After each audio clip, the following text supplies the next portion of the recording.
சிவா திருச்சிற்றம்பலம். தில்லை பொன்னம்பலம். தென்னாடுடைய சிவனே போற்றி. எந்நாட்டவர்க்கும் இறைவா போற்றி. தேவார பதிகங்களும் அதற்குரிய விளக்கங்களும். முதல் திருமுறை திருஞான சம்பந்தமூர்த்தி சுவாமிகள் அருளியது. முதல் பாடலையும் அதற்குரிய விளக்கத்தையும் நாம் பார்க்கலாம்.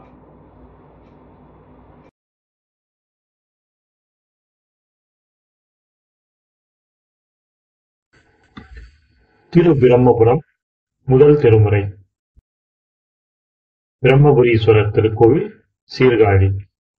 காசியில் பாதி காளி என்பது பழமொழி. காசியை காட்டிலும் மிகப்பெரிய பைரவ கஷேத்திரம் இந்த சீர்காழி. பிரம்மா, விஷ்ணு, சிவன், பார்வதி, லக்ஷ்மி, சரஸ்வதி, மூலவர், உற்சவர் என அனைவருமே மூலஸ்தானத்தில் கைலாய காட்சியில் உள்ள ஒரே தலம் சீர்காழியே. இறைவர் திருப்பெயர் பிரம்மபுரீஸ்வரர் அல்லது தோணியப்பர். இறைவியார் திருப்பெயர் பெரிய நாயகி அல்லது திருநிலை நாயகி. தலமரம் பாரிஜாதம், பவளமல்லி. தீர்த்தம் பிரம்ம தீர்த்தம் முதலாக 22 தீர்த்தங்கள். இந்த பதிகத்தின் வரலாறு: சிவபாத இருதயர் மற்றும் பகவதி அம்மையார் தம்பதியரின் மகனாக பிறந்தார் திருஞான சம்பந்தமூர்த்தி சுவாமிகள். சிறு குழந்தையாக இருந்தபோது ஒரு நாள் அவருடைய தந்தையார் திருஞான சம்பந்தரை அழைத்துக் கொண்டு பிரம்மபுரம் என்ற சீர்காழி கோவிலுக்கு சென்றார். போகிற வழியில் கோவிலின் திருக்குளத்தில் நீராடி செல்லலாம் என்று குளத்தில் இறங்கி நீராடி கொண்டிருந்தார். அப்போது ஞான சம்பந்தருக்கு பசி எடுத்தது. அம்மா, அப்பா என்று அழுதார். குழந்தையின் அழுகுரல் தந்தையாருக்கு கேட்கவில்லை போலும். அங்கே பார்வதி தேவி சிவபெருமானோடு தோன்றி மெய்ஞானம் கலந்த திருமுலைப்பாலை திருஞான சம்பந்தமூர்த்தி சுவாமிகளுக்கு புகட்டி அவரின் பசியை போக்கினார் அம்பிகை. நீராடிவிட்டு வந்த தந்தையார் பிள்ளையின் வாயில் பால் இருப்பதைக் கண்டு பால் யார் கொடுத்தார்கள் என்று கேட்க, குழந்தை மேலே கையை காட்டி தோடுடைய செவியன் விடையேறிய என்ற தனது முதல் தேவார பாடலை பாடியது. தந்தை அசந்து போனார். தேவார பதிகம் பெற்ற தலங்களில் அதிகமான பதிகங்கள் பெற்ற தலம் என்ற பெருமை சீர்காழி தலத்திற்கு உண்டு. 18 சித்தர்களில் ஒருவரான சட்டை முனி சித்தர் இங்கே ஜீவசமாதி ஆகியுள்ளார். இங்கே எழுந்தருள் இருக்கும் இறைவனுக்கு தோணியப்பர் என்றும் பெயர் உண்டு. ஊழிக்காலம், அதாவது பிரளய காலம் அழிவில் சீர்காழி மட்டும் அழியாமல் இருக்க கண்டு எழுந்தருளி உள்ளதாகவும், தோணி ஓட்டி வந்து குடியேறியதால் தோணியப்பர் என்ற நாமம் கொண்டார் என்றும் சொல்லப்படுகிறது.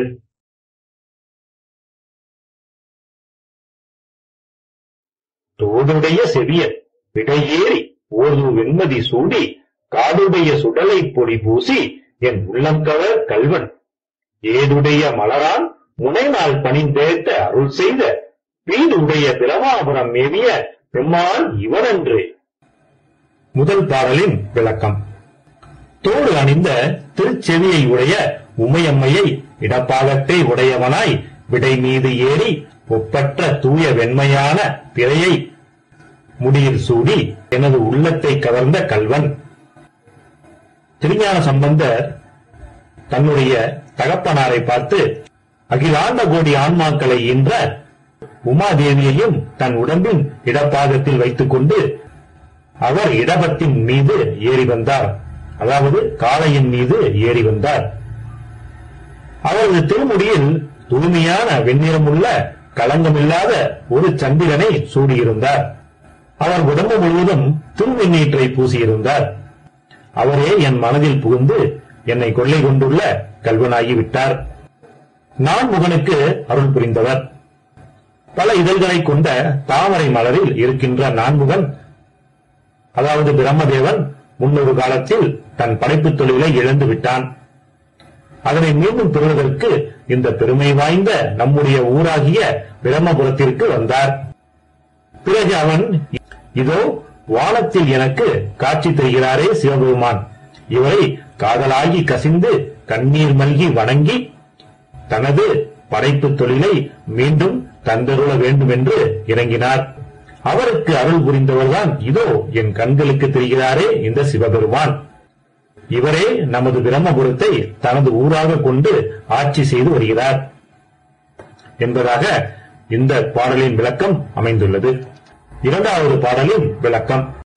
முற்றலாமை இளநாகமோடு ஈர முளை கொம்பவை பூண்டு வற்றலோடு கலனா பழிதேர்ந்து எனது உள்ளங்கவர் கல்வன் கட்டல் கேட்டல் உடையார் பெரியார் கடல் கையால் தொழுதேத்த பெற்ற மூர்ந்த பிரமாபுரம் மேவிய பெம்மான் இவனன்றே. அப்பா, இன்னும் ஒரு சில அடையாளங்களை நான் உங்களுக்கு சொல்லுகின்றேன். ஆமை அதன் ஓட்டினையும் பன்றியின் கூர்மையான கொம்பினையும் கோர்த்து மாலையாக அணிந்திருக்கிறான். அது மட்டுமல்ல, என்றும் இளமையாக உள்ள நாகப்பாம்பை தன் கழுத்தில் சுற்றி மாலை போல வைத்திருக்கிறார். அவர்தான் என் முன்னே தோன்றி எனது உள்ளத்தை கவர்ந்து கொண்ட சிவபெருமான் என்ற கல்வனாயினான். அவனே பிரம்மனது கபாலத்தில் யாசகம் கேட்டு இருந்தான். இறைவன் எனக்கு அருள் புரிந்தது போல இறைவனின் புகழையே கற்றும் கேட்டும் உடையவராகிய பெரியோர்கள் அவனுடைய திருவடிகளை தங்கள் கையால் தொழுது வணங்கும் போது அவர்களுக்கும் இடபத்தின் மீது அம்மையப்பராக காட்சி தருகிறார். அவர் பிரமாபுரமாகிய நமது ஊரை அருளாட்சி செய்து வருகிறார் என்று தன் தந்தையாரிடம் திருஞான சம்பந்தமூர்த்தி சுவாமிகள் கூறுகிறார் என்பதாக இந்த பாடலின் விளக்கம் அமைந்துள்ளது. மூன்றாம் பாடலின் விளக்கம். நீர் பரந்த நிமிர் புன்சடை மேல் ஒரு நிலா வெண்மதி சூடி ஏர் பரந்த இன வெள்வரை சோர என் உள்ளம் கவர்கள்வன் ஊர் பரந்த உலகின் முதலாகிய ஓர் ஊர் இது என்ன பேர் பரந்த பிரமாபுரம் மேவிய பெம்மான் இவனன்றே. அந்த ஈசனை பற்றி இன்னும் சொல்கிறேன் கேளுங்கள். ஈசனது சிவந்த திருச்சடைமுடி மேல் கங்கை நீர் நிரம்பி உள்ளது. ஒரே ஒரு கலையை மட்டும் உடைய வெண்மையான பிறைச்சந்திரனை சூடியிருக்கிறார்.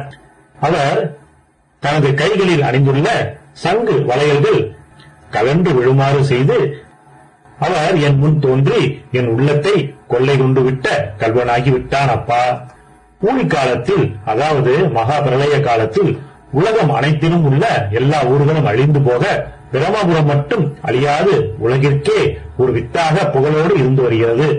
அப்படிப்பட்ட அழியாத நிலையை உடையது நமது பிரம்மபுரம். இந்த ஊரை தனது ஊராக கொண்டு சிவபெருமான் அருள் புரிந்து வருகிறார் என்று தன் தந்தையாரிடம் கூறுகிறார் திருஞான சம்பந்தர் என்பதாக இந்த பாடலின் விளக்கம் அமைந்துள்ளது. நான்காவது பாடலின் விளக்கம். விண் மகிழ்ந்த மதில் எய்ததும் அன்று விலங்குகளை ஓட்டில் உள்மகிழ்ந்து பலிதேறிய வந்து எனது உள்ளங்கவர் கல்வன் மண்மகிழ்ந்த அரவம் மலர் கொன்றை மலிந்தவரை மார்பில் பெண் மகிழ்ந்த விரமாபுரம் மேவிய பெம்மான் இவனன்றே. அப்பா, ஈசனுடைய பெருமையை இன்னும் சொல்கிறேன் கேளுங்கள். அதாவது 3 அசுரர்கள் தங்கம், வெள்ளி, இரும்பு இவைகளாலான உலோக கோட்டைகளை கட்டிக்கொண்டு ஆகாயத்தில் மகிழ்ச்சியாக பறந்து கொண்டு தேவர்களுக்கு துன்பம் செய்து வந்தார்கள். தேவர்கள் தனது துன்பத்தை நீக்க சிவபெருமானிடம் முறையிட்டார்கள்.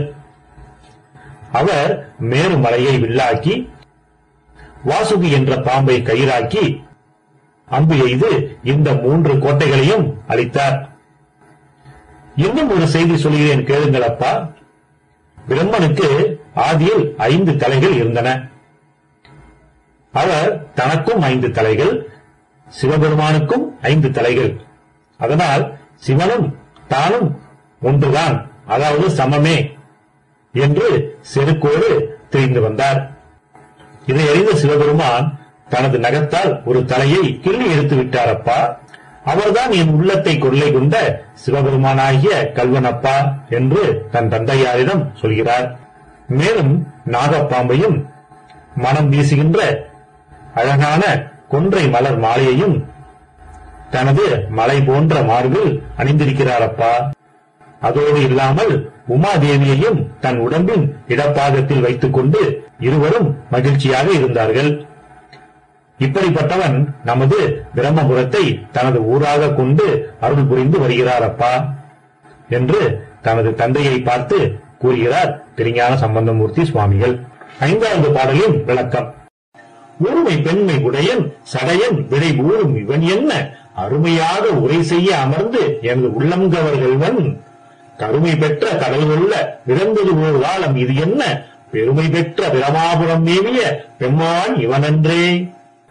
அப்பா, அந்த ஈசனின் பெருமையை இன்னமும் சொல்கிறேன் கேளுங்கள். ஈசனுடைய அழகிய திருமேனியில் உமையம்மைக்கு இடப்பாகத்தை அளித்தவர். அதாவது இடப்பக்கத்தில் பெண் உருவின் திருமுடியில் பின்னிய சடையையும் வலது பக்கத்தில் ஆண் உருவின் திருமுடியில் அவிழ்ந்த சடையையும் கொண்டவர். அவர் எங்கு சென்றாலும் விடை, அதாவது காலை மீது ஊர்ந்து வருபவர். அவரே எனது உள்ளத்தை கவர்ந்த கல்வன். ஊழி காலத்தில் கடல் பொங்கி வந்து உலகம் அனைத்தையும் அழித்த போது நமது ஊராகிய பிரம்மபுரம் மட்டும் தோணிபுரமாய் அழியாமல் மிதந்தது.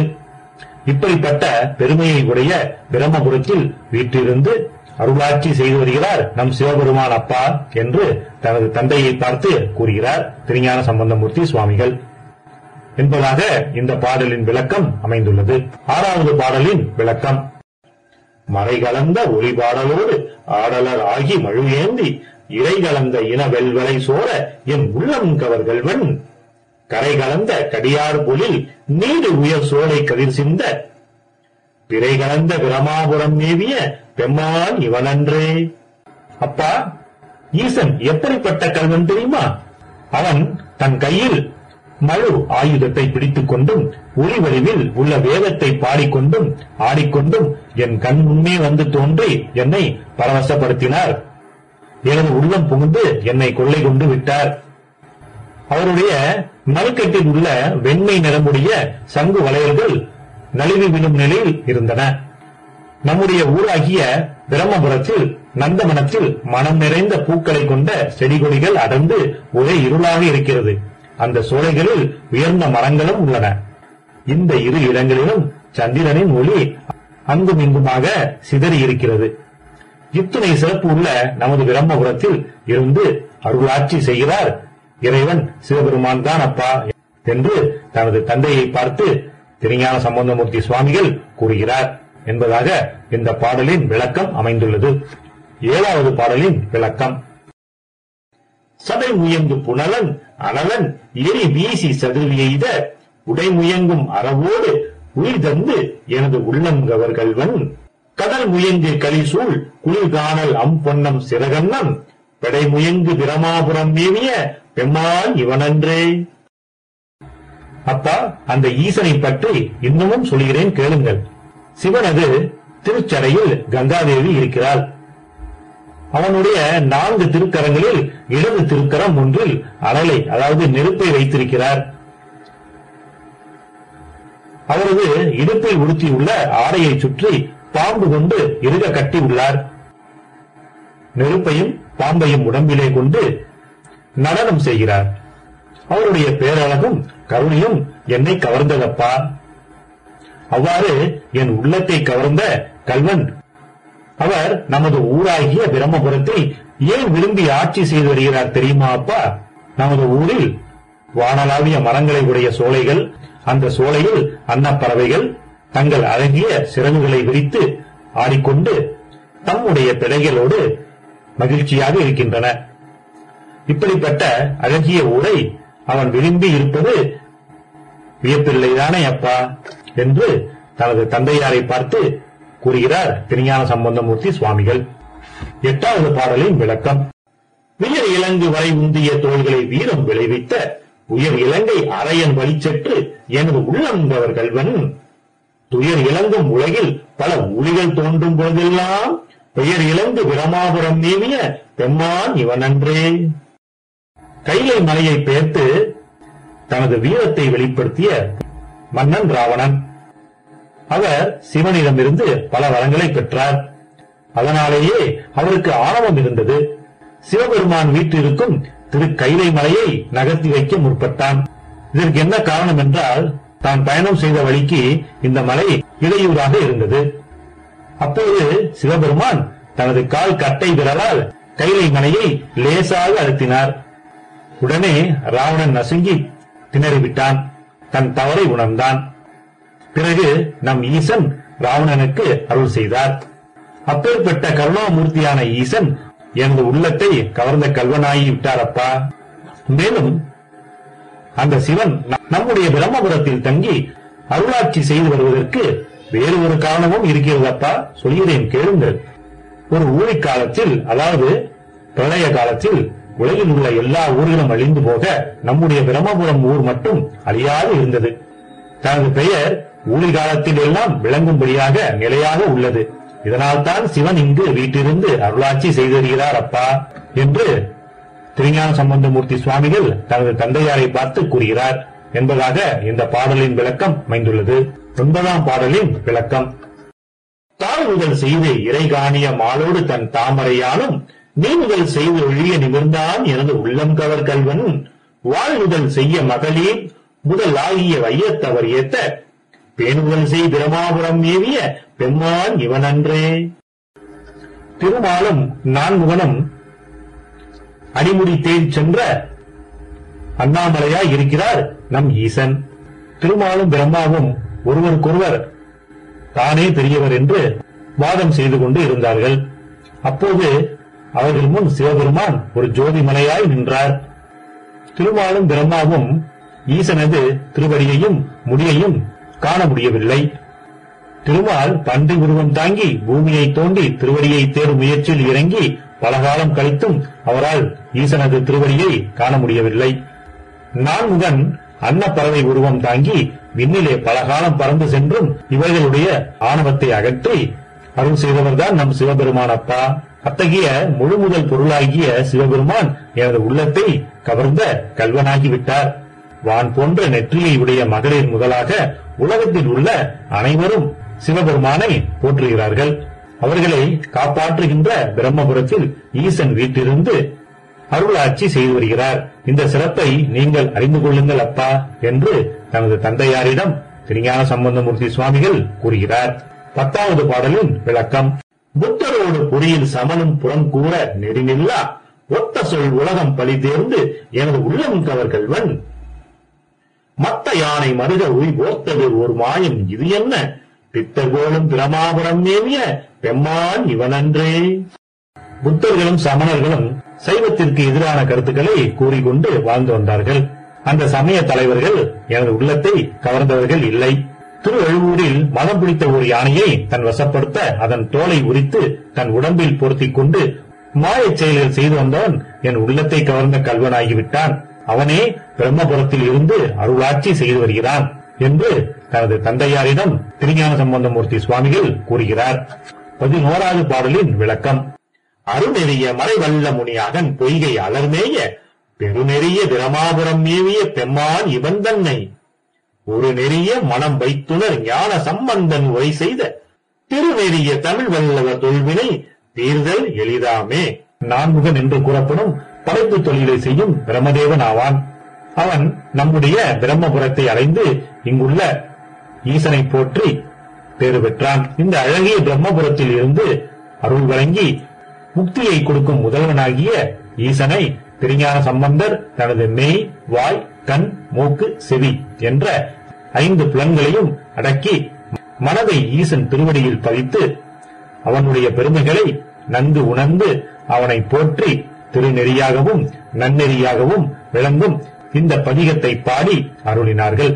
உள்ளத்தை சிதறவிடாமல் இந்த திருப்பதிகத்தை ஒன்றிய மனதோடு இந்த பாட்டின் பொருளை நன்றாக உணர்ந்து இந்த பிரம்மபுரத்து ஈசனை நோக்கி இந்த பதிகத்தை பாட அவர்களுடைய வினைகள் எல்லாம் எளிதாக தீரும் என்பது இந்த பாடலின் விளக்கமாக அமைந்துள்ளது.